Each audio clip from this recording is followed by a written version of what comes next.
A razor blade cannot slip between the joints of stones cut thousands of years ago. This is the stunning precision achieved by prehistoric builders, a level of craftsmanship that modern machinery still finds difficult to replicate. We will journey to the Great Pyramids, the mountaintop citadel of Machu Picchu, and the standing stones of Stonehenge to uncover how these ancient artisans accomplished the impossible.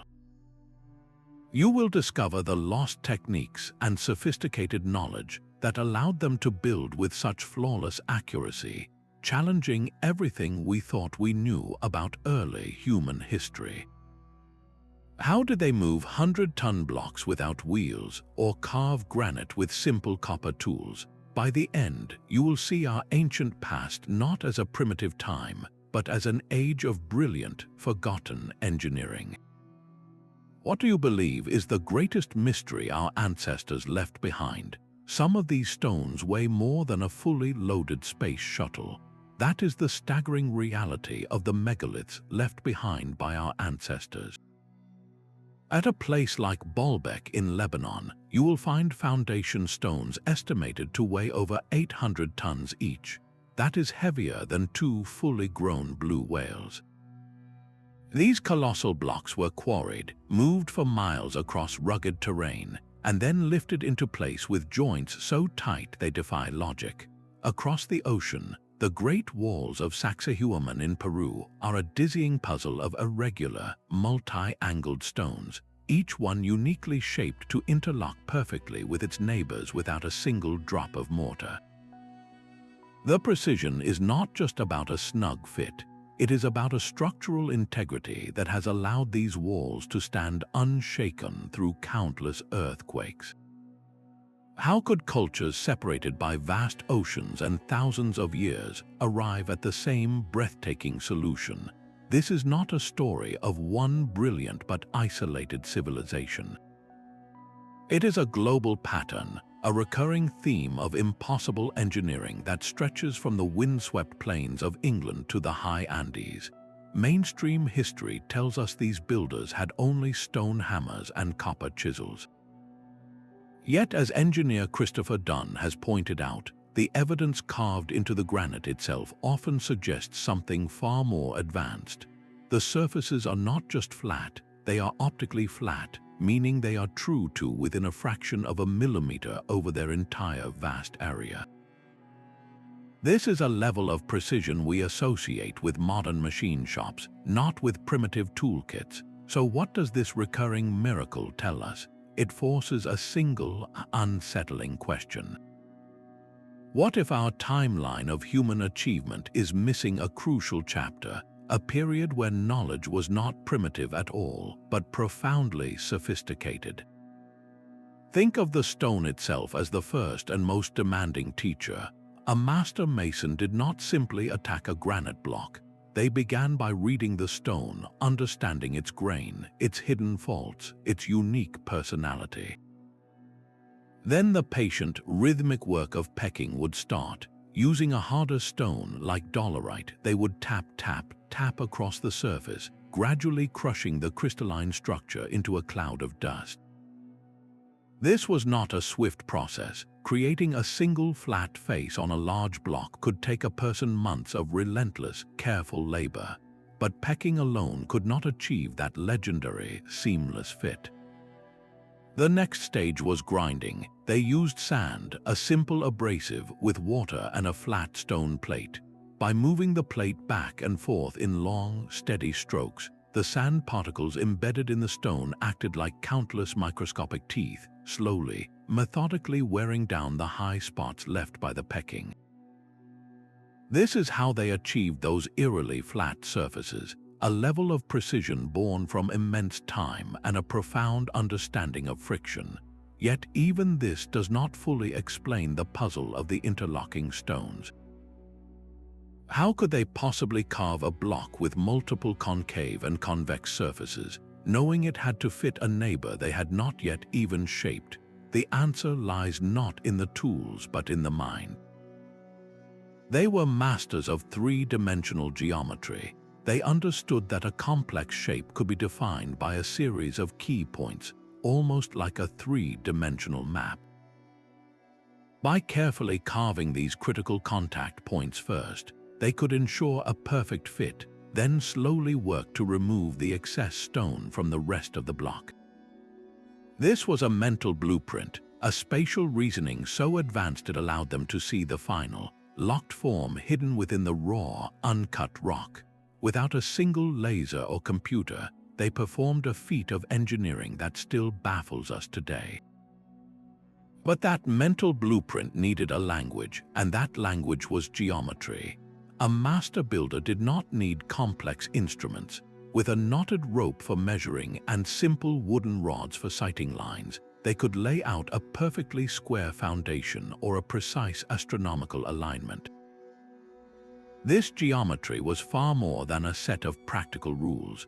It was a sacred science, a way of encoding the fundamental principles of the universe into stone. Ratios like the golden section and the mathematical constant pi were not abstract numbers to them. They were the hidden harmonies of creation, and they carefully wove these proportions into the very dimensions of their most important structures. Look at the Great Pyramid of Giza. The ratio of its perimeter to its height gives a value remarkably close to 2 times pi. Its base is nearly a perfect square, with sides aligned to the 4 cardinal directions with an error of less than a single degree. This is not a coincidence. Such precision implies a deep, sophisticated knowledge of the Earth itself and the cosmos above. How could a culture we consider ancient achieve a feat of global positioning and mathematical integration that would challenge modern surveyors? This knowledge was not written in books. It was likely preserved through rigorous oral traditions and hands-on apprenticeships, a secret science passed from one generation of master builders to the next.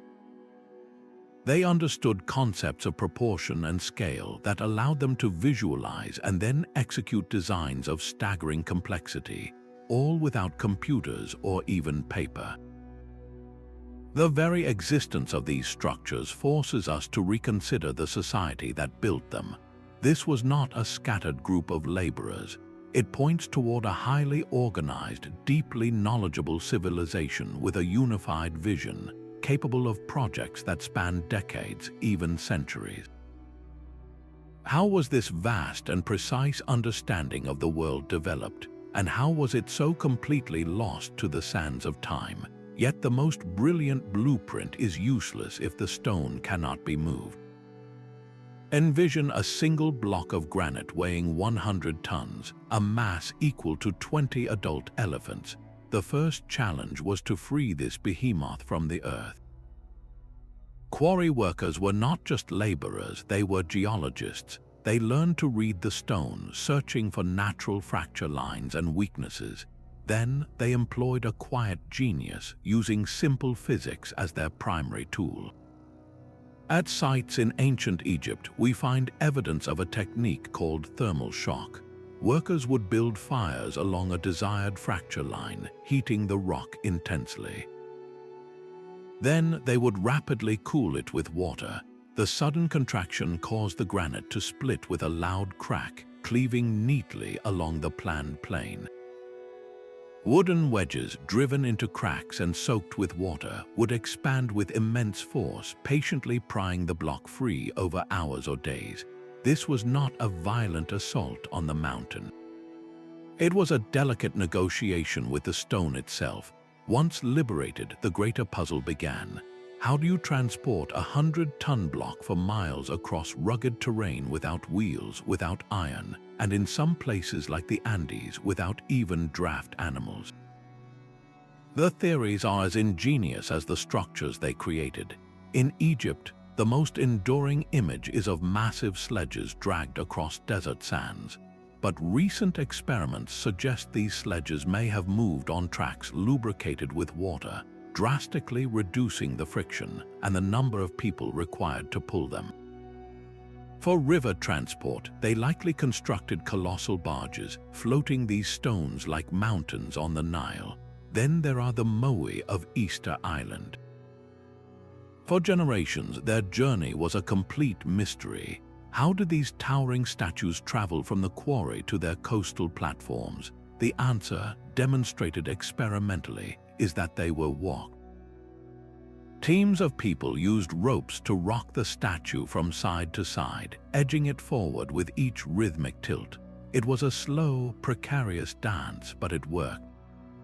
These methods reveal something far deeper than just clever physics. They point to a social miracle. Moving a single megalith was not a task for a small family or a lone village. It required the synchronized effort of hundreds, perhaps thousands of people, all acting in perfect coordination. How was this achieved without written orders or a modern chain of command? It speaks to a culture bound by a shared, profound purpose. Orders were likely shouted, chanted, or relayed through a system of oral commands that everyone understood. This was a society where the entire community, from the strongest puller to the person bringing water, was united in a single, monumental goal. The successful movement of these stones is a testament not just to engineering, but to the power of the human spirit, organized and directed toward the impossible. What kind of belief, what kind of vision could inspire such unity and effort, and how did that knowledge vanish so completely from our collective memory? These walls are a geological jigsaw puzzle carved from stone. At Sacsayhuaman, the stones are not uniform rectangles. They are massive, irregular polygons, each one a unique shape with multiple angles and curved faces, all locking together in a seamless, three-dimensional embrace. The joints are so impossibly tight that the entire wall appears to have been poured as a single, liquid form that then solidified. This is the pinnacle of polygonal masonry, and its genius is not just in its precision, but in its purpose. A wall built with uniform bricks and mortar is rigid. When an earthquake strikes, that rigidity becomes a weakness. The mortar cracks, the bricks shift, and the wall can collapse. But a polygonal wall is different. All those intricate, interlocking faces transfer energy across the entire structure. During a tremor, the stones in a wall like Sacsayhuaman's will actually shift and settle, absorbing the seismic energy, and then settle back into place when the shaking stops. They are not just walls, they are living, breathing structures that dance with the earth. How did these builders, without modern seismographs, understand this dynamic principle so perfectly? Their knowledge was not theoretical. It was born from centuries, perhaps millennia, of observation. They lived in an active seismic zone and learned from the failures and successes of their ancestors. They saw how the earth moved and understood that the only way to survive its power was to build structures that could move with it. This points to a profound empirical science, a deep listening to the land itself. So how was this incredible fit achieved? The process was almost certainly one of meticulous on-site carving. A new stone would be roughly shaped in the quarry and then brought to the wall. It would be positioned above the stone already in place. Then the real work began, using a technique called trial and error, but that term feels almost too simple for what they did. Craftsmen would have applied a colored paste or ochre to the top of the lower stone. They would then carefully lower the new block onto it. When they raised it again, the pigment would have transferred only to the high spots on the new stone's underside. The masons would then painstakingly grind away precisely those marked points, over and over again, lowering and checking, until the contact was perfect across dozens of tiny, interlocking faces. This was not guesswork. It required an almost supernatural ability to visualize complex negative space, to see the exact shape that was missing. Each stone became a custom key for a custom lock, and the final result was a monolithic unity that modern engineering still struggles to replicate. What kind of culture produces such patience, such a devotion to perfection that they would spend weeks on a single joint between two stones? The answer lies not in the tools they held in their hands, but in the vision they held in their minds. The true power of these tools did not lie in their simple form, but in the masterful hands that wielded them. A dolerite pounder is just a hard rock until it is used in a precise, rhythmic tapping that methodically pulverizes granite into a fine powder over countless hours. Modern experiments have shown this is not a myth. It is a remarkably effective, if immensely laborious, process. The true secret weapon was not the stone hammer, but the sand. Ordinary sand mixed with water was the abrasive that transformed these builders' capabilities. They used this simple slurry to turn a copper saw into a powerful cutting tool. As the copper blade was drawn back and forth, the hard quartz particles in the sand, which are harder than granite, became embedded in the softer metal.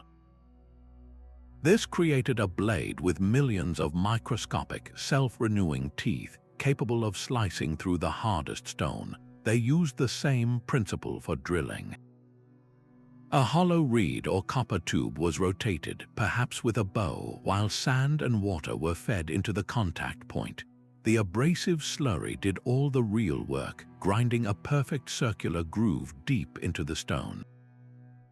The evidence for this is stunningly clear.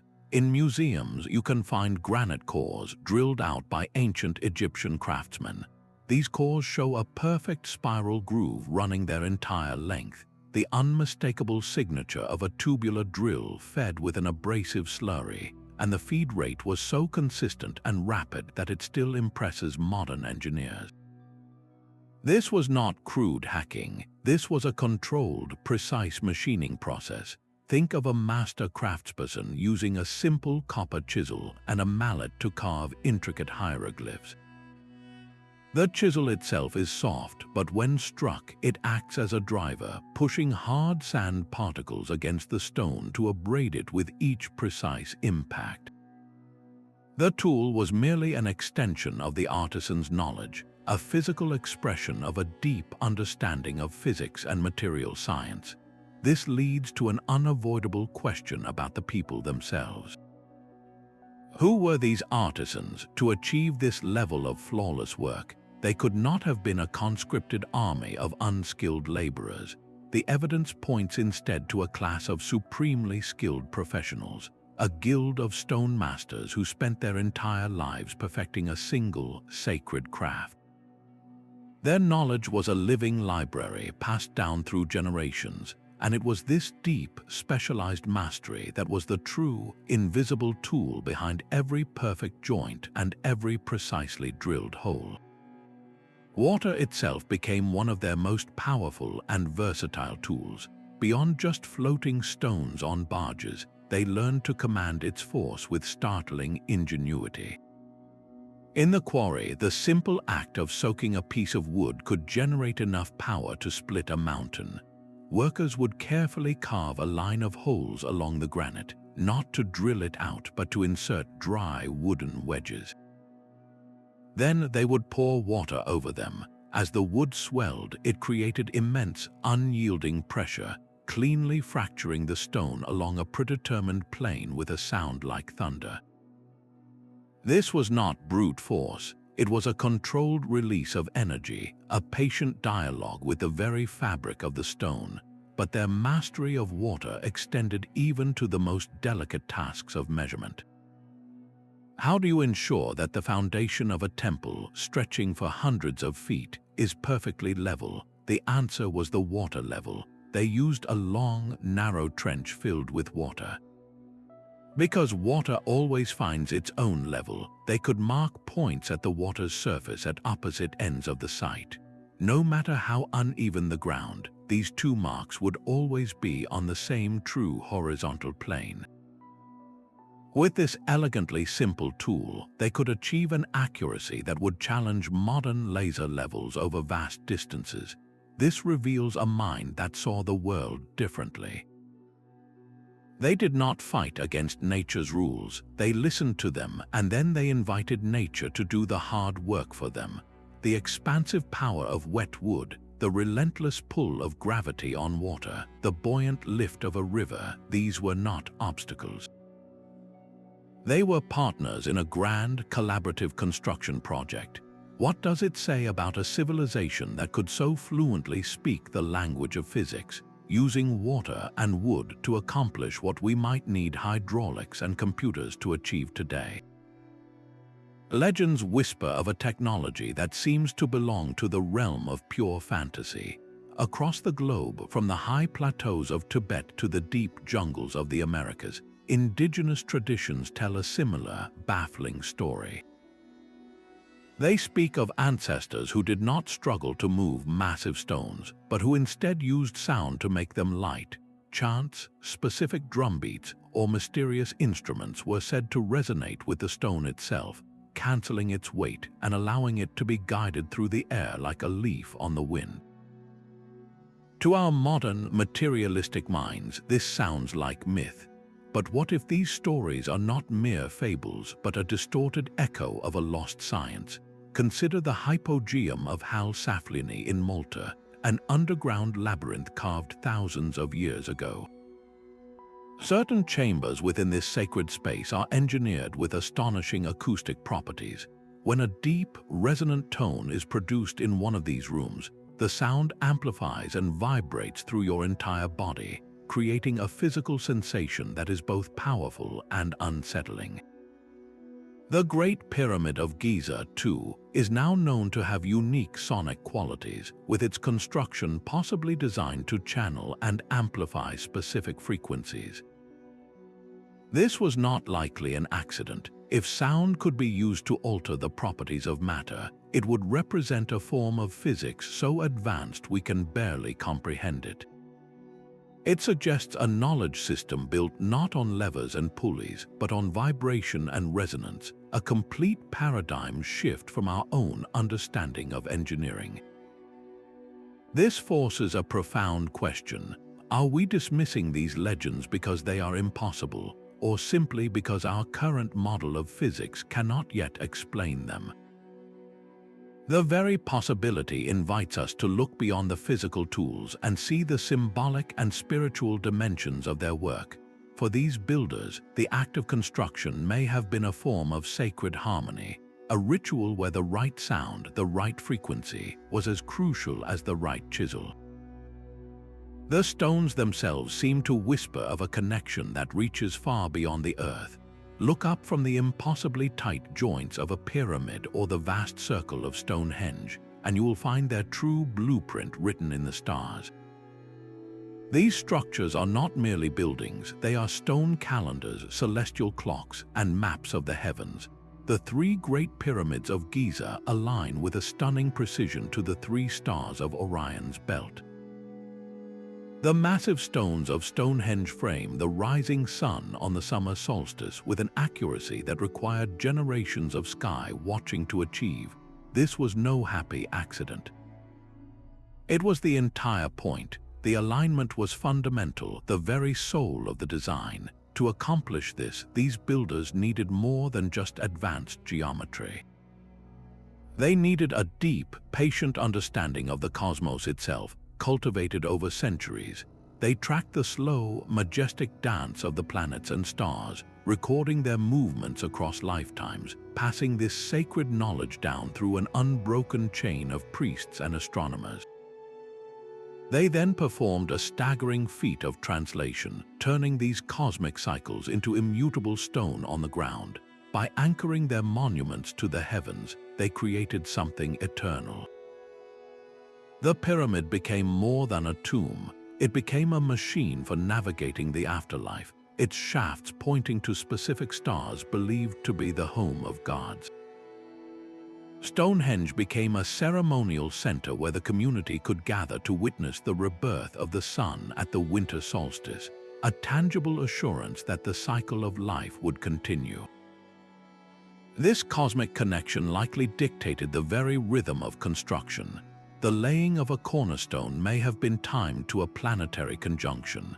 The raising of a key lintel might have been scheduled for the equinox. turning a physical labor into a profound spiritual ritual that harmonized human effort with the grand order of the universe. This forces us to reconsider the mindset of the worker carving a block or pulling a sledge. They were not just building a wall, they were participating in a sacred act, weaving their own labor into the fabric of the cosmos. Their daily toil was infused with a celestial purpose. How did this cosmic worldview influence the swing of a hammer or the careful checking of a level? It suggests that the precision we find so baffling was not merely a technical goal, but a spiritual imperative. To build with such flawlessness was to honor the perfect order of the stars themselves. This intertwining of hard science and profound spirit is perhaps the final and most important key to understanding the minds that achieved the impossible. What if the stones were never cut at all? The Geopolymer Theory dares to suggest that many of these perfectly fitted blocks were not quarried but poured. Materials scientist Joseph Davidovits proposed a radical idea. He argued that the ancient Egyptians and perhaps other cultures possessed a sophisticated knowledge of chemistry, allowing them to create an artificial limestone concrete. The process would have involved taking naturally occurring limestone, grinding it into a powder, and then mixing it with a soda-based activator from the ashes of certain plants. This chemical reaction would create a thick, cement-like slurry that could be poured directly into wooden molds. After setting, this reconstituted stone would be chemically identical to natural limestone, yet it could be formed with impossible precision. This single innovation could unravel multiple mysteries at once.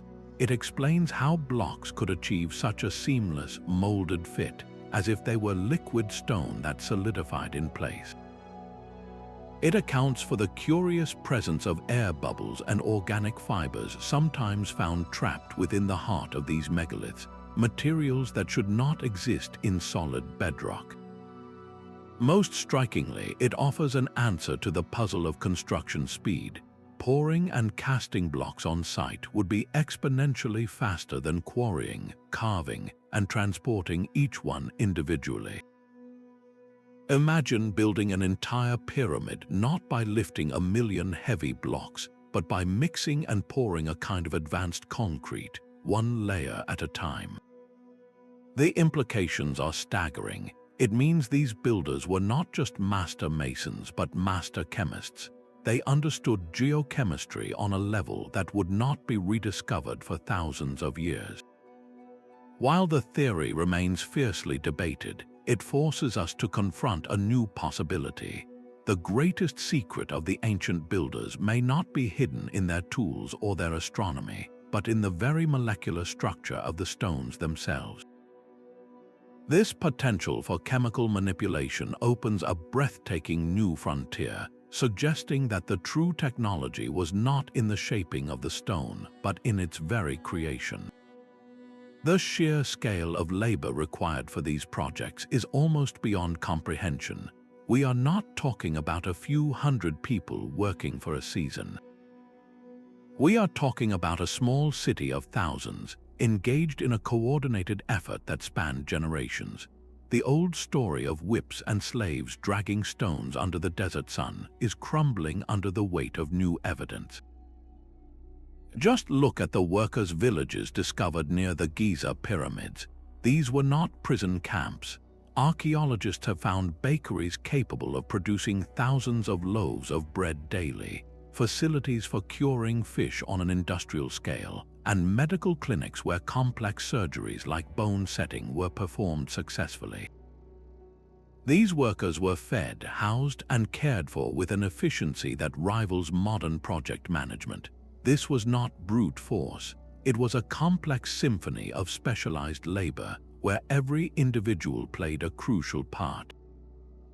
The quarrymen who understood the stone's grain, the transporters who mastered the physics of friction, the master masons who could see the final joint in a rough block, the engineers who calculated angles and stress, and the surveyors who aligned everything with the stars, all had to work in perfect, synchronized concert. The true marvel, then, may not be the stonework itself, but the invisible social machinery that made it possible. How do you manage such an enterprise without telephones or computers?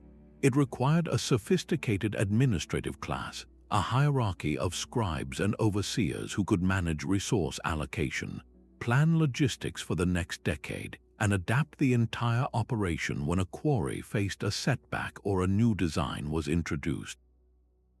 This was a command structure capable of dynamic problem solving on a colossal scale, but administration alone cannot explain the flawless precision maintained over decades.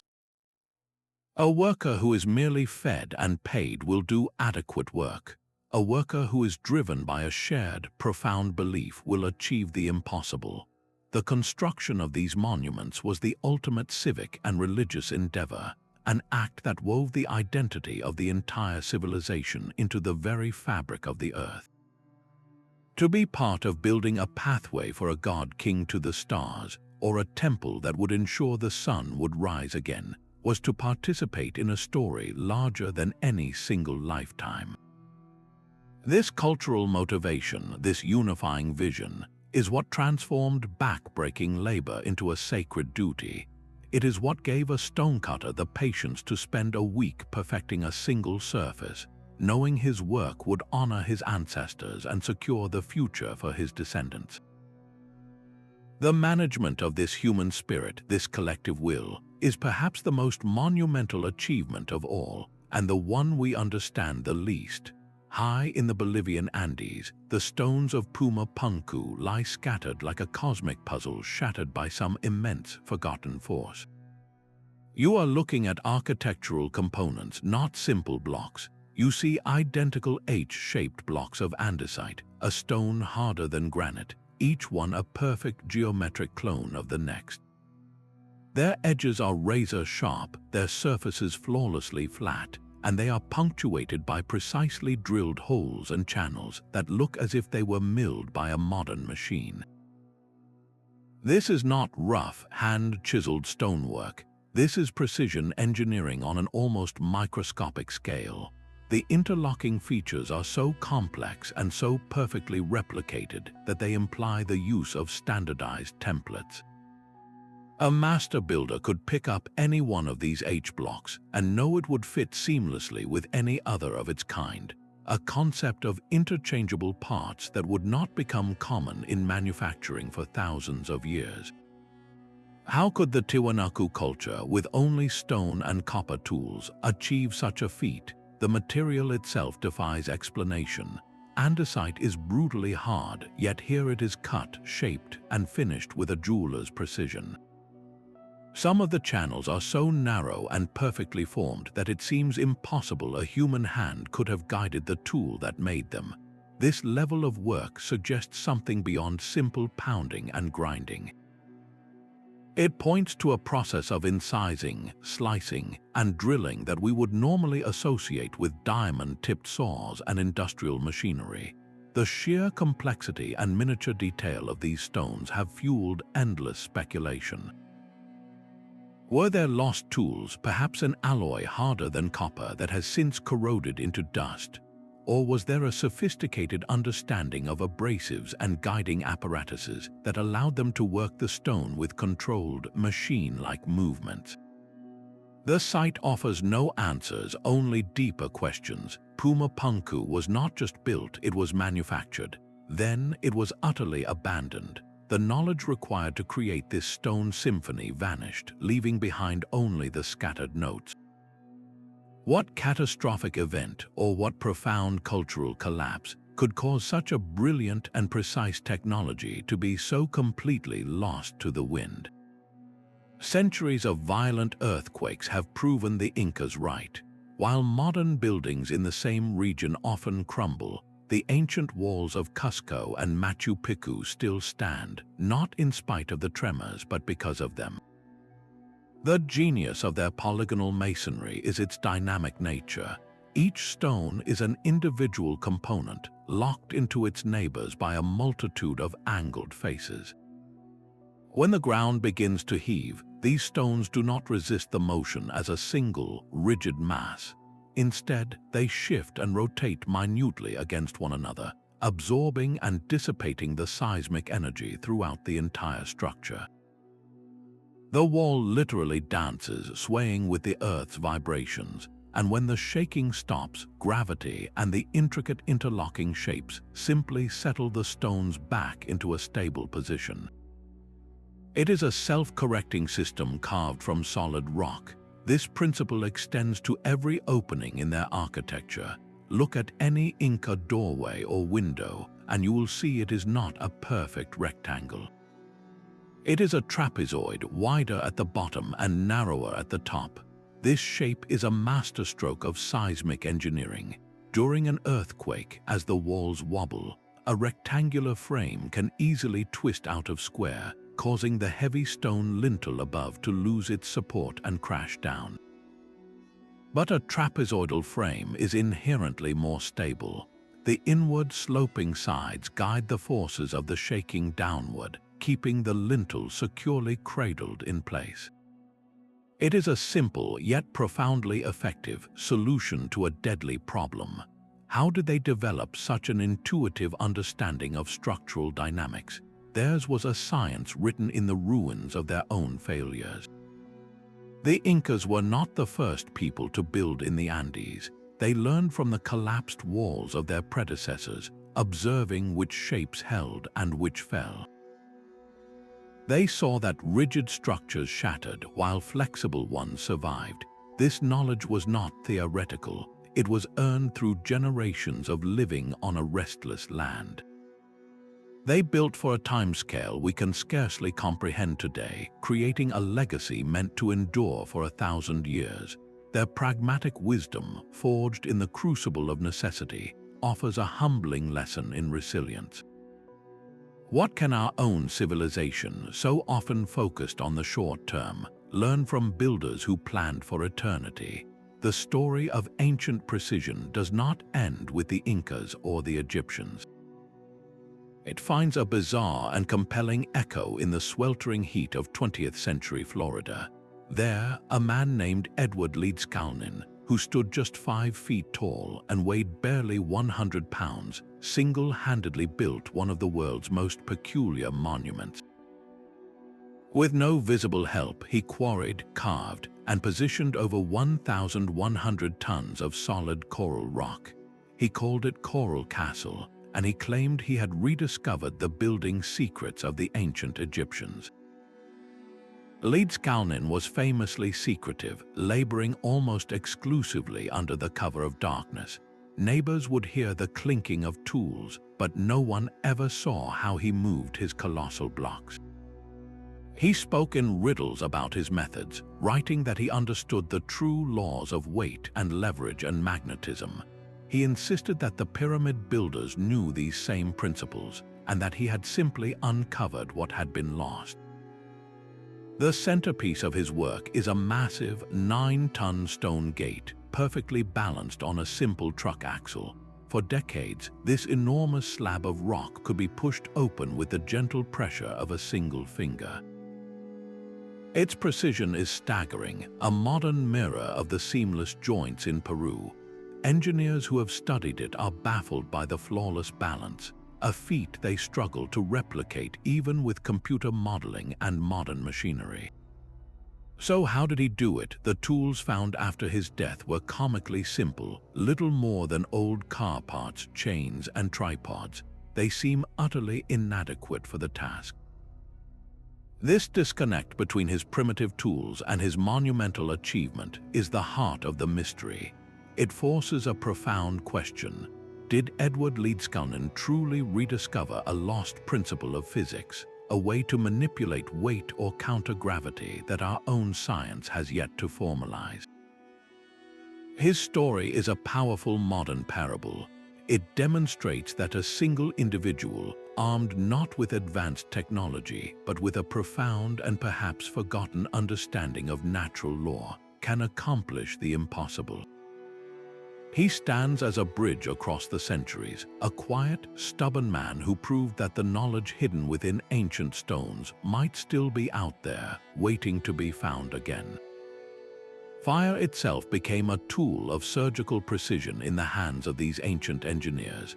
They learned to command its power not for destruction, but for controlled creation, directing immense thermal stress to fracture the most unyielding stone. The technique was known as fire setting. Workers would build a hot, contained fire directly against the granite or basalt surface they wished to split. As the rock heated, its mineral structure expanded. Then, with perfect timing, they would douse the heated stone with water or vinegar. The sudden, violent cooling caused the outer layer to contract far faster than the hot inner core, creating irresistible internal stress that made the stone spall or crack with a loud report, cleaving neatly along the predetermined line. This was how they could take a mountain and slice from it a perfect 100-ton block. Yet the potential of heat may have extended even further. Some researchers point to certain ancient stone surfaces, particularly in the Americas, that have an almost glassy, vitrified sheen. Could these builders have used a more focused, intense heat to actually melt the very surface of the stone, fusing the crystals to create that impossibly smooth finish? While this idea remains a subject of fierce debate, it speaks to a boundary-pushing innovation. The true genius lies in the principle itself. These builders saw a raging fire and a cool stream not as opposing elements, but as partners in a physical process they could harness. They were manipulating energy, turning a potentially chaotic force into a constructive one through a deep, experimental knowledge of material science. This was not a secret known only to one culture. From the copper mines of prehistoric Europe to the granite quarries of ancient Egypt, the evidence of fire setting is written in the soot-stained stone and the telltale fracture patterns. How many generations of trial and error did it take to perfect the exact temperature, the right timing, the perfect amount of water? This mastery of heat is a quiet testament to their profound patience and their relentless drive to solve any problem, even one as fundamental as moving a mountain, one controlled crack at a time. The sun was their first and most reliable measuring laser. To align the Great Pyramid's vast base with the four cardinal directions, the builders needed more than ropes and rods. They needed a method of breathtaking simplicity and accuracy, one that transformed the sun's daily journey into a precise geometric tool. The solution was a simple vertical pole, a gnomon, planted firmly in the ground. By tracking the path of its shadow throughout the day, they could draw a perfect east-west line. As the sun moved from sunrise to sunset, the tip of the shadow would trace a smooth, curving arc. By marking the 2 points where the shadow was at its shortest, they could connect them to create a line running true east to west. From there, creating a perfect north-south axis was a matter of basic geometry. This method is so elegantly simple that it requires no advanced technology, yet it yields an alignment accurate to within a fraction of a single degree, a feat that still inspires awe in modern surveyors. But Light's role may have extended far beyond basic ground layout. Deep within the Great Pyramid, narrow shafts pierce the massive stonework, angling upward from the king's and queen's chambers toward the open sky. Mainstream Egyptology suggests these were ventilation shafts or spiritual pathways for the pharaoh's soul. Yet the so-called box of shadows theory proposes a more tangible, mechanical function. These shafts are precisely aligned with specific stars, like Alpha Draconis and Orion's belt, that held profound religious significance. During key ceremonial times of the year, a beam of starlight would have traveled directly down these dark, narrow tunnels, perhaps to illuminate a statue or a sacred symbol within the chamber's depths. This was not just astronomy, it was a form of celestial clockwork built into the very heart of the mountain of stone. The builders were using the pyramid itself as a giant optical instrument, channeling the light of the gods to mark moments of cosmic importance. Even water could become a mirror for the heavens. A still, dark pool of water placed in a ceremonial basin would act as a perfect level surface, reflecting the night sky above. By observing the reflection of a pole star as it circled the celestial pole, an ancient astronomer could determine true north with stunning precision. This intimate relationship with natural phenomena reveals a mindset where the universe was not a mystery to be conquered, but a partner to be listened to. They did not invent complex tools to fight against their environment. Instead, they learned to read the messages written in light and shadow, turning the sun and stars into the most advanced engineering partners imaginable. What does it say about a civilization that could use a pool of water and a stick to achieve a level of directional accuracy we now associate with satellites? A single, silent measurement connected ancient Britain to the Mediterranean. The brilliant engineer and archaeologist Alexander Thom spent decades meticulously surveying hundreds of stone circles scattered across the British Isles. After countless measurements, a startling pattern emerged.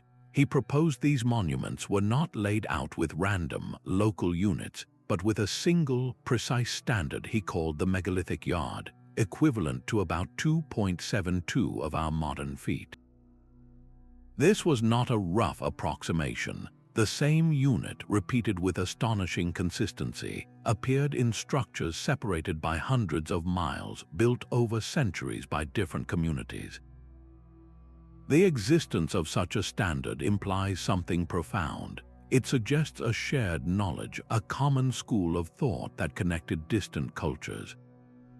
It points to a class of itinerant master surveyors who traveled the land, carrying this sacred standard with them, ensuring that every stone circle, from the Orkney Islands to the coast of Cornwall, was built to the same cosmic blueprint. Across the sea, the ancient Egyptians perfected their own universal measure, the royal cubit.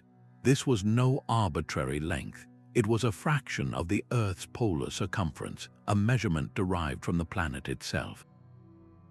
A master cubit rod, meticulously carved from black granite, was the ultimate standard against which all other measuring sticks in the kingdom were calibrated. This was not just about convenience, it was about encoding the very scale of the world into their architecture. When an Egyptian architect specified a dimension of 100 cubits, he was not just stating a length, he was invoking a proportion that tied his building to the cosmos. This systematic use of standards was the absolute bedrock of their precision engineering. It allowed for a revolutionary concept, prefabrication. At a site like the Valley of the Kings, workers could carve intricate reliefs and shape complex stone elements deep within a quarry, knowing with absolute certainty that when those stones arrived miles away at the temple site, they would fit together perfectly. The joints would align, the seams would continue seamlessly, and the entire structure would rise as planned. This level of coordination across time and distance is the unmistakable hallmark of a mature, sophisticated engineering tradition, not a collection of isolated experiments. The persistence of these units for thousands of years speaks to their profound utility and their deep-rooted significance. This mathematical consistency was the invisible framework that made large-scale collaboration possible, turning the dreams of architects and priests into immutable stone. A perfectly cut stone was far more than a building block. It was a prayer made solid, a silent hymn to the gods of order and harmony. For the hands that shaped it, the pursuit of perfection was a direct reflection of a divine mandate. The universe itself was seen as a perfect creation, and to build with anything less than flawless precision was to introduce chaos into a sacred design. This spiritual imperative transformed the grueling work of the quarry and the wall into a form of active meditation. Every careful tap of the hammer, every patient check with a level was an act of devotion. The worker was not merely a laborer, he was a participant in a grand cosmic ritual, aligning human effort with the perfect, eternal rhythms of the stars. This mindset cultivated a level of patience that is almost foreign to our modern world. A mason might spend a week, a month, or even a season on a single stone, not because he was forced to, but because his spiritual and cultural worldview demanded it. The concept of good enough did not exist when your work was an offering meant to stand for 10,000 years. This drive to create an eternal legacy, a testament to their civilization that would outlive every individual, provided a motivation that dwarfed personal comfort. What would you build if you knew it would be your only mark on this world, the sole story future generations would have of your people? This fusion of art, science, and religion created a cultural engine where the highest possible achievement was the only acceptable standard. The spiritual dimension was not a separate part of the project. It was the very fuel that powered the physical achievement. Without this profound, unifying belief, the sheer will required to move mountains of stone simply would not have existed. The stone itself holds the final, undeniable proof of their methods. Look closely at a basalt block from an Egyptian temple, and you might see a series of parallel, shallow grooves running across its surface. These are the fossilized marks of a saw, but not a saw as we know it. The blade was likely a simple sheet of soft copper. Its cutting power came not from its own teeth, but from a constant stream of abrasive slurry, a gritty paste of water and quartz sand. As workers pulled the blade back and forth, the hard quartz particles, which are tougher than granite or basalt, became embedded in the soft copper. This transformed the blade into a self-renewing, multi-toothed cutting tool, slowly grinding its way through the stone with relentless, patient progress. The same principle was perfected for drilling. The evidence here is even more stunning. Deep within museum collections, you can find ancient granite cores, the cylindrical plugs left behind when a hole was drilled. These cores tell a clear story. Running their entire length is a perfect, continuous spiral groove. This is the unmistakable signature of a tubular drill, probably a hollow copper tube. The tube was rotated, perhaps with a bow, while a fresh supply of abrasive slurry was constantly fed underneath it. The pressure and the relentless twisting motion allowed the embedded quartz sand to act like millions of microscopic teeth, grinding a deep, precise hole. Modern experiments have replicated this process exactly. Using a copper tube, sand, and water, researchers have been able to drill into granite, and the cores they produce are identical to the ancient ones, complete with the same telltale spiral groove. This reveals a profound truth about their approach.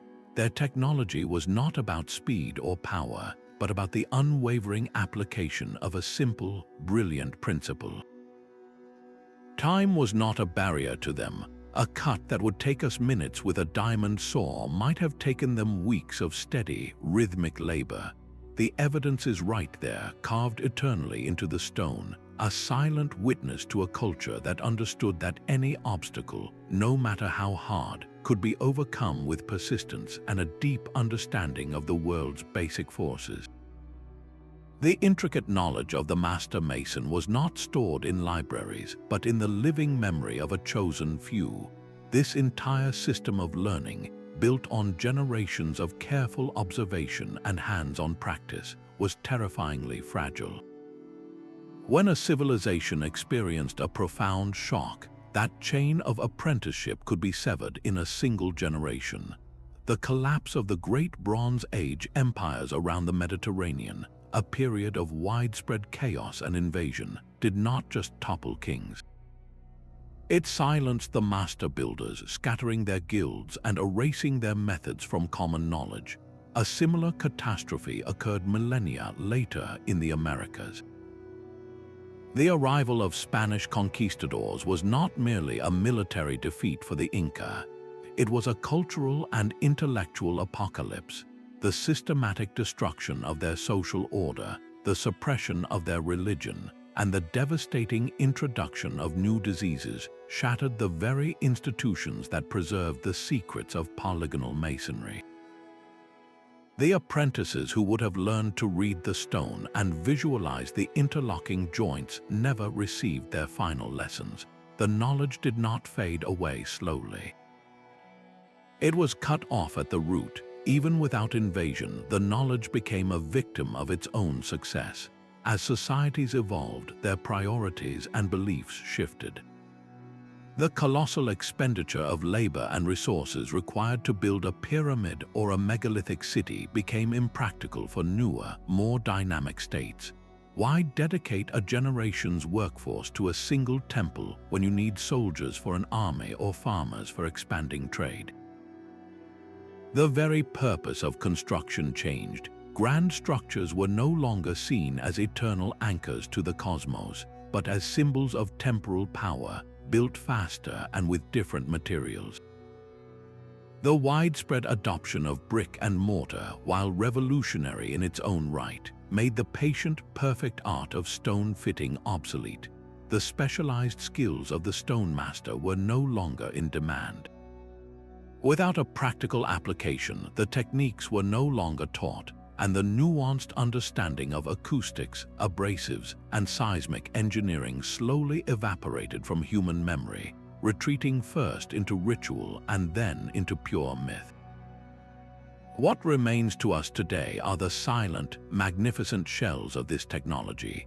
We stand before the seamless walls of Sacsayhuaman or the geometric perfection of Puma Punku like children staring at the wreckage of a supercomputer, able to marvel at its complexity but utterly incapable of rebuilding it. These stones are the ghosts of a once vibrant intellectual tradition, a haunting reminder of how much can be lost. This disappearance is one of history's most profound tragedies, a warning etched in granite about the fragility of human knowledge. Our recovery of these lost arts is a painstaking process of reverse engineering, piecing together clues from tool marks left on ancient blocks and testing theories through patient experimentation. Every time a modern researcher successfully splits a block using fire and water, or drills a granite core with a copper tube and sand, we reclaim a single, precious fragment of a world we are only just beginning to remember. Our most advanced technology is now giving us the sharpest view yet of this ancient precision. Laser scanners and photogrammetry create perfect digital twins of these sites, capturing every contour and fracture in 3 dimensions. These are not simple photographs, they are high-resolution maps of reality, allowing researchers to take measurements finer than a human hair. With these models, we can virtually run a hand over the surface of a stone at Machu Picchu or peer into the microscopic gaps between the blocks of the Great Pyramid. What they reveal is a story written in stone that we have only just learned to read. The scans show patterns of tool marks, the unique signatures of different grinding and pounding techniques, tracing the exact sequence of construction. They can identify which stones were carved first and how the masons adjusted their work to achieve that final, perfect fit. This data is cutting through centuries of speculation. For instance, detailed scans of the Great Pyramid's internal core stones show they are not perfectly uniform. They vary in size and shape, with small inconsistencies that point to a massive, skilled human workforce, not a lost, magical technology. Yet the same scans of the few remaining casing stones confirm their legendary status. Their surfaces are not just flat, they are geometrically true over their entire vast area, achieving a flatness we would normally associate with a precision machine shop. This scientific evidence is a double-edged sword. It debunks the idea of a single, impossible secret, while simultaneously deepening the awe for what was actually accomplished. Our tools are finally becoming sensitive enough to measure their genius, and in doing so, they are quantifying the true, staggering scale of the mystery. That deep knowledge of stone began long before a single tool ever touched its surface. The master builder's first and perhaps most crucial skill was an intimate understanding of the land itself, a geological wisdom that guided them to the perfect material for each specific task. They were not just builders, they were expert material scientists who could read a landscape and identify which rock held the necessary properties. For the massive foundation blocks meant to bear immense weight for millennia, they sought out granite, a stone of legendary durability and compressive strength. When the project called for intricate carvings and detailed hieroglyphs, they selected limestone, a softer stone that responded beautifully to their chisels. For the vast, sweeping walls that needed to be both strong and sculptable, sandstone was the ideal choice, its granular structure allowing for both grand scale and fine detail. This was not a random selection of whatever rock was nearby. It was a deliberate, calculated curation based on a profound, practical knowledge of geology. This principle reaches its most dramatic expression in the bluestones of Stonehenge.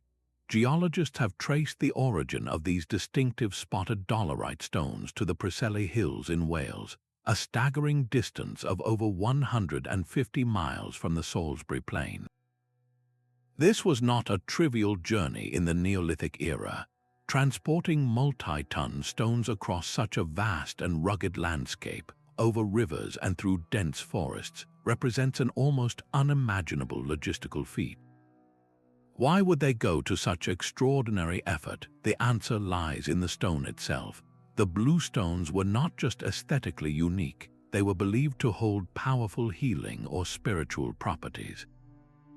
Their specific composition, their color, their very essence, was so vital to the purpose of the monument that no local substitute would suffice. The journey of the stone was as ritually significant as its final placement, transforming the act of construction into a pilgrimage. This careful curation of materials was the absolute bedrock of their success. The ability to identify, quarry, and transport the best possible stone was the first critical step in a chain of precision that would ultimately result in structures that have defied time itself. Their sourcing strategies reveal a society that did not simply live on the land, but spoke its language, understanding the hidden strengths and secrets locked within the bones of the earth. The environment itself was a master architect, whispering the best methods to those who knew how to listen. In the bone-dry air of Egypt, where rain was a rare event, builders could rely on gypsum-based mortars to bind their stones. This mortar was effective in a climate where it would never be tested by constant moisture, but travel across the world to the high Andes, and you find a completely different story. Here, the mountains are lashed by torrential rains and shaken by frequent earthquakes. In this environment, mortar would have been a fatal flaw. It would trap water, freeze, expand, and crack, weakening the wall from within. The Incas' brilliant solution was to eliminate the need for mortar entirely. Their perfectly fitted stones created walls that were not just strong, but also self-draining. Rainwater would run down the surface and seep through the tiny, labyrinthine joints, flowing freely out the back of the wall without ever pooling or causing damage. The same environmental logic dictated the very tools they used. Egyptian craftsmen had an endless supply of the perfect abrasive right beneath their feet, the quartz-rich sand of the desert. This sand, harder than the granite they were cutting, was the secret ingredient that gave their soft copper saws their incredible cutting power. Meanwhile, near Aswan, the quarries that provided the rose granite for obelisks and statues were also surrounded by natural deposits of dolerite, a stone even harder than granite. The builders did not have to import their tools from afar. They simply picked up the perfect pounding stones that nature had already provided. this was not a case of making do with what was available. It was a deep, intuitive understanding that the best solutions were often hyper-local, born from a direct conversation with the immediate landscape. They saw a constraint like a wet climate or a specific type of rock not as a problem, but as a clue to the solution. This incredible adaptability is the true signature of their genius. Their knowledge was not a rigid, one-size-fits-all blueprint copied from a scroll. It was a living, breathing set of principles, a toolkit of ideas that could be mixed and matched, adapted and refined to meet the unique demands of every mountain, every desert, and every river valley. The variations we see in their techniques from one continent to another are not signs of inferior or superior knowledge. They are proof of a sophisticated and responsive intelligence, a testament to builders who worked in harmony with their world, using its language to write their legacy in stone. The stone itself was only half the puzzle. The other half was the empty space it needed to fill. This is where the lost art of stereotomy reveals its true genius. Stereotomy is the science of cutting solid stones into complex, interlocking shapes for arches, vaults, and those mesmerizing polygonal walls. It transforms a chaotic pile of rock into a single, coherent structure.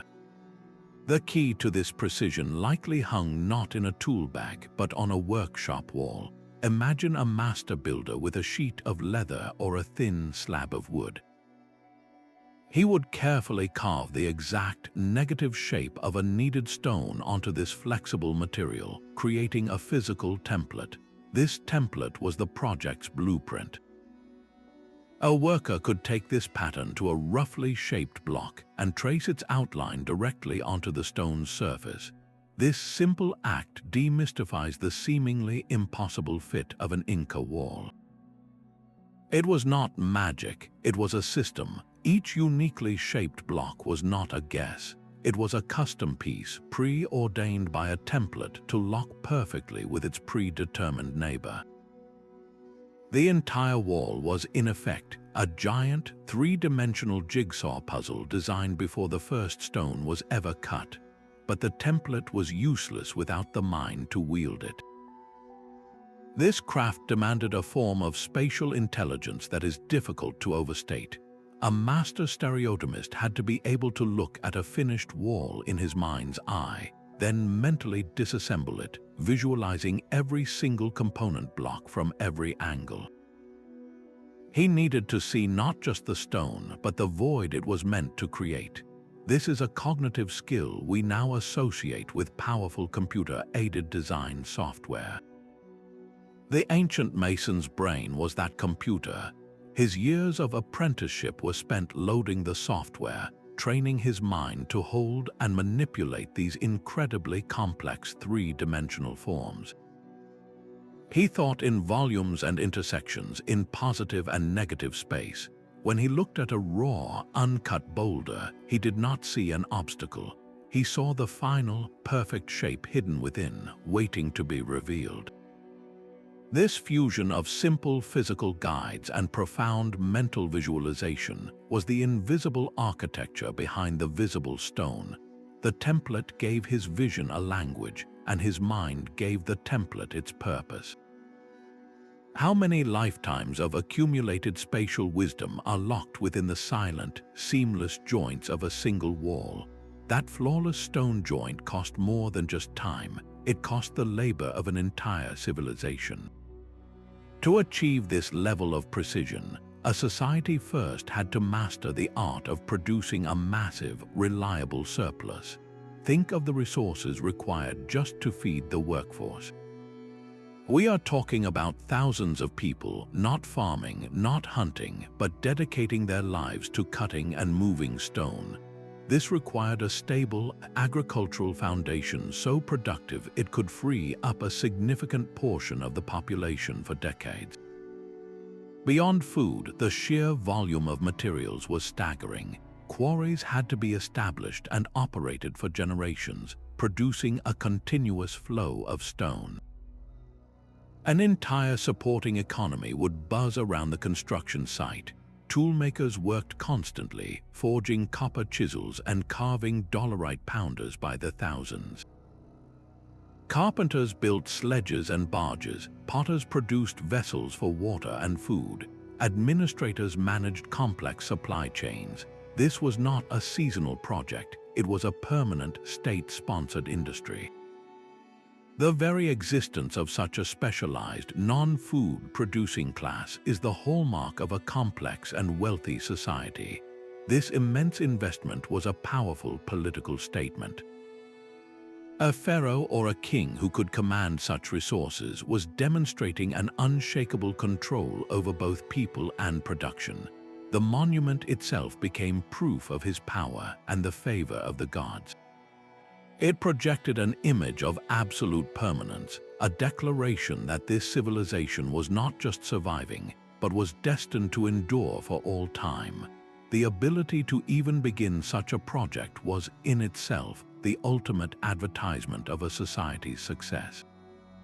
This economic context explains why we do not see such precision everywhere. Only a civilization at its absolute peak, unified, stable, and overflowing with surplus, could afford the astronomical cost of perfection. The invisible engine of its economy is what ultimately powered the creation of these visible, eternal marvels. The allure of a lost super-civilization or alien architects is a powerful one, offering a simple answer to a profoundly complex mystery. Yet the truth is far more compelling. These theories, while imaginative, crumble under the weight of the actual evidence. The principle known as Occam's razor guides us here. It suggests that when faced with a mystery, the simplest explanation that fits all the facts is usually the correct one. The simplest explanation is not that interstellar travelers visited Earth, but that human beings, with their innate intelligence and relentless perseverance, solved these monumental engineering challenges themselves. Look at the archaeological timeline. We do not see a sudden, inexplicable leap to perfection. Instead, we find a clear and gradual progression. The earliest stone tools are crude, simple choppers. Over millennia, they evolve into finely worked hand axes, then into specialized blades and drills. At unfinished obelisks and abandoned quarries, we see the evidence of trial and error, of mistakes and learning. A partially carved block might reveal a crack the masons did not anticipate, forcing them to abandon it and start anew. This is not the work of an infallible super-civilization. It is the work of humans learning, adapting, and improving over generations. The ancient alien narrative, for all its spectacle, commits a deep injustice. It effectively denies our ancestors their own genius. It takes the breathtaking accomplishments of cultures across the globe and attributes them to an outside force, robbing them of their rightful place in the story of human achievement. The real wonder is not that aliens might have built these structures, but that human hands and human minds, without any external help, were capable of such perfection. Our goal is not to explain away these marvels with fantasy, but to elevate human history to its true, astounding height. The evidence, when examined soberly, points in one clear direction. It points to the limitless potential of human ingenuity, patience, and collaboration. These silent stones demand a fundamental rethinking of human history itself. We are taught a simple story of progress, a linear march from primitive beginnings to our current technological peak, but the flawless geometry of a pyramid and the seismic resilience of an Inca wall shatter that comfortable narrative. They reveal that profound intelligence is not a modern invention, but a human constant. Different cultures at different times have cultivated unique and powerful forms of knowledge, achieving heights of understanding that we are only now beginning to measure with our lasers. This challenges a deep-seated modern arrogance, the assumption that our way is inherently superior in every respect. Is a structure that stands for 5,000 years less advanced than one that requires constant repair? Is a building that dances with earthquakes less sophisticated than one that fights them? These ancient builders measured success by elegance, by durability, and by a seamless harmony with the natural world. Their technology was not just in their tools, but woven into their culture, their spirituality, and their daily lives.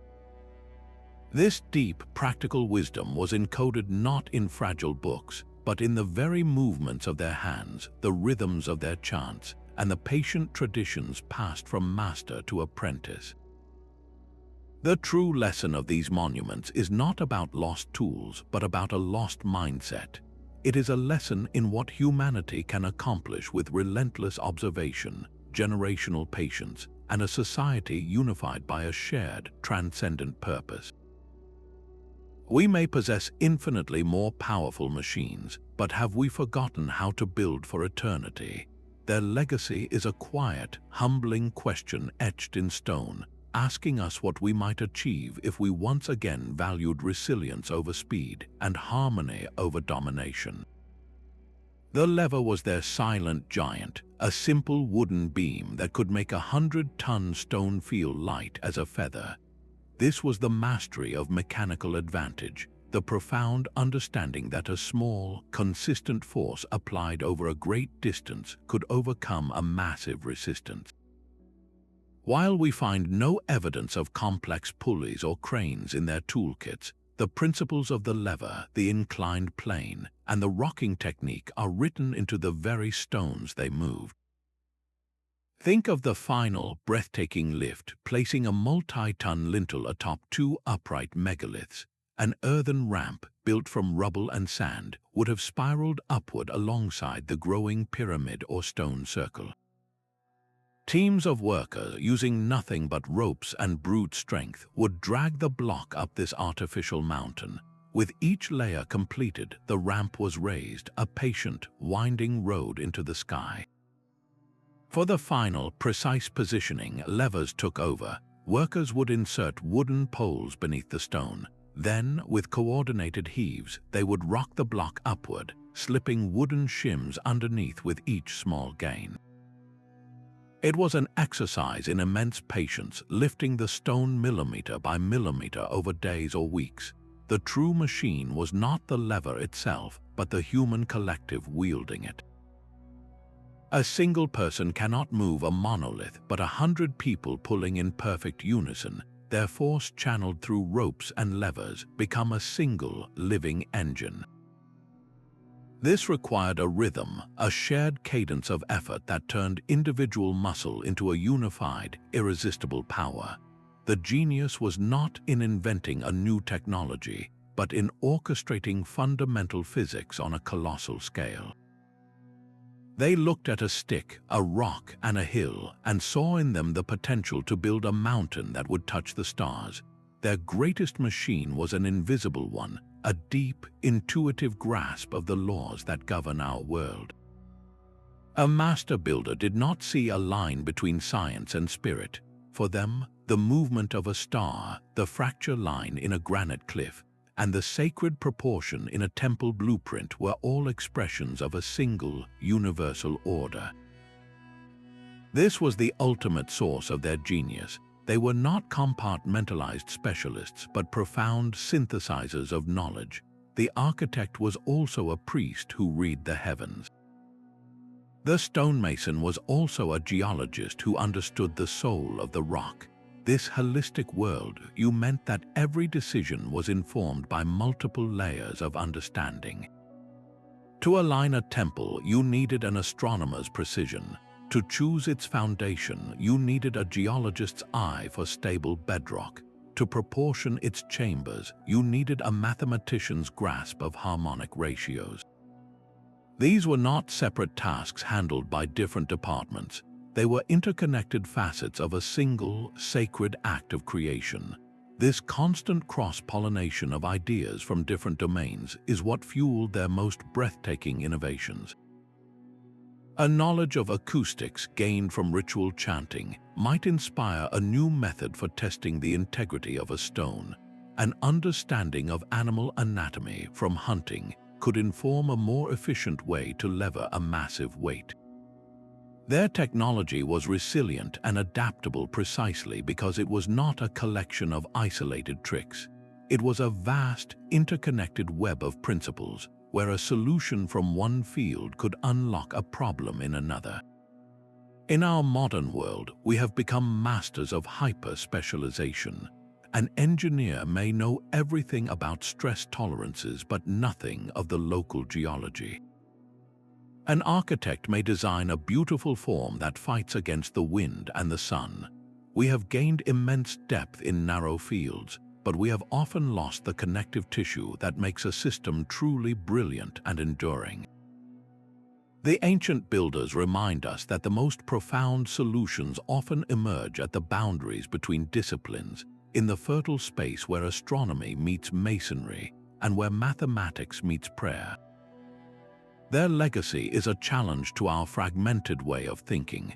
What could we build today if we once again learned to see the world as a whole, where every discipline is a thread in the same magnificent tapestry? A master's knowledge was a living library, and the only way to access it was through a lifetime of careful observation.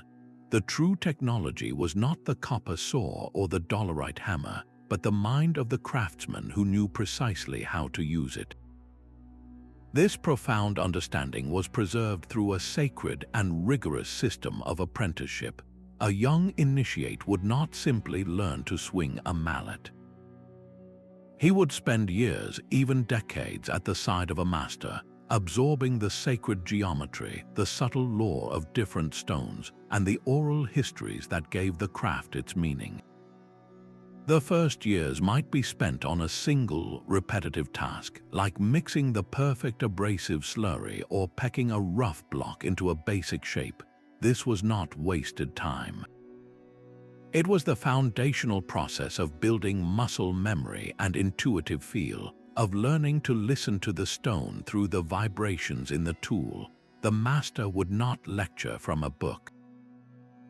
He would guide the apprentice's hands, correct his posture, and show him how to read the telltale marks left by a tool. The secrets were not written down but demonstrated, repeated, and felt. An apprentice learned how much water to add to the sand by watching the master's hands, and how much pressure to apply to a drill by the subtle change in its sound. This was knowledge embedded in the body itself, a deep, experiential wisdom that could only be earned through thousands of hours of practice. The master was passing down more than technique. He was transferring an entire worldview, a way of seeing order in chaos and perfection in a raw boulder. This unbroken chain of mentorship, this living transmission from one mind to another, was the culture's most valuable and fragile asset. When that chain was broken by invasion, collapse, or simply a shift in cultural priorities, the knowledge did not fade slowly. It vanished in a single generation. The subtle tricks, the nuanced understanding of stress and balance, the intuitive feel for a stone's hidden grain, all of it evaporated from human memory. We are left with the magnificent results, but the living wisdom that created them is gone. This is why the method seems so mysterious to us now. We are trying to reverse engineer the product without the operating manual, because the manual was never a document. It was a person. Deep beneath the sands of Saqqara lies a corridor of polished perfection that defies all simple explanation. The Serapeum is an underground labyrinth, and within its shadowed chambers rest 24 colossal boxes, each carved from a single, immense block of granite or basalt. These are not rough-hewn tombs. They are masterpieces of precision engineering with weights soaring to 70 tons. Their corners are sharp enough to slice paper, and their surfaces are so flawlessly smooth they reflect light like a dark mirror. The most baffling detail is the lid. Weighing many tons itself, it was carved from the same solid block and then meticulously separated. Its fit is so astronomically perfect that the seam between lid and base is often invisible to the naked eye, a hairline fracture in a mountain of stone. The logistical nightmare only deepens when you consider the environment.